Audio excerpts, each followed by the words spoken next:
I'm Paul A. Young and I'm a master chocolatier and I make chocolates as my job.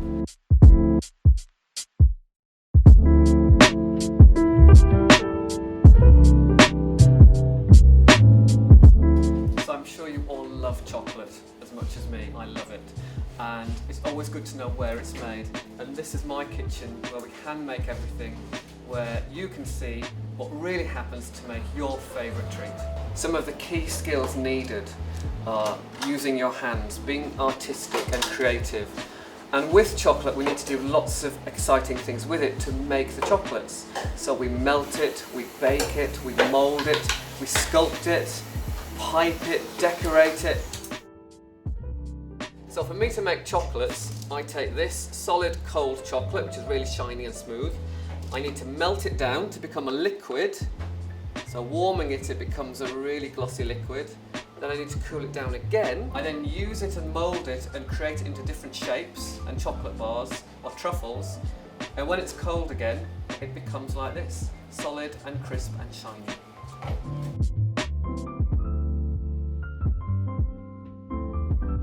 So I work in a kitchen specially designed just to make chocolates. The first thing we have to do before we make chocolates is melt it.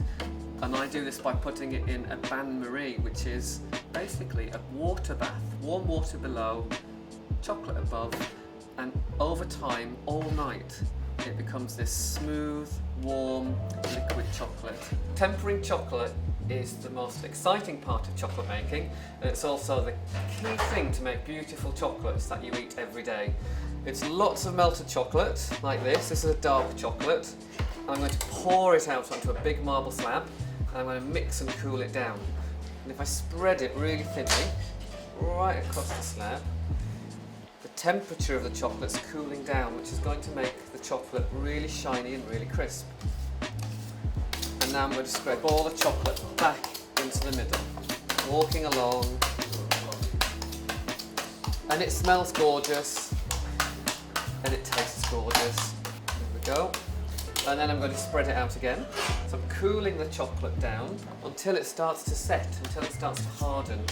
So it's really thick now. It's started to crystallise, which is about 27 degrees Celsius.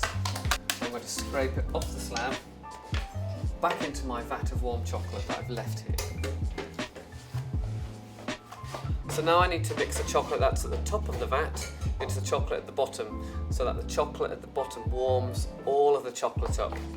So I'm going to check the temperature with a digital thermometer, and it should be 30-31 degrees. So what Oliver is doing now is warming the chocolate. The chocolate needs to stay at 30-31 degrees so we can keep using it before it sets. So we use a paint stripper. It is the best thing to keep the chocolate warm. So now we need to use the tempered chocolate, which is now really thick and glossy. And what we're going to do is coat these. These are truffles, and I've put the filling inside, allowed it to set, and I'm going to coat with my hands each truffle so it looks like a finished chocolate.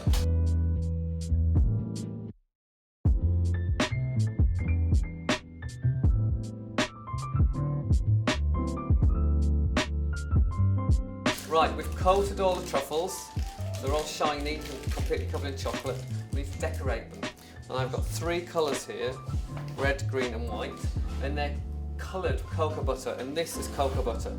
This is the natural fat that is in chocolate. So what we can do is add colour to the cocoa butter, which is a fat, and use it to decorate. So exactly the same, across the top.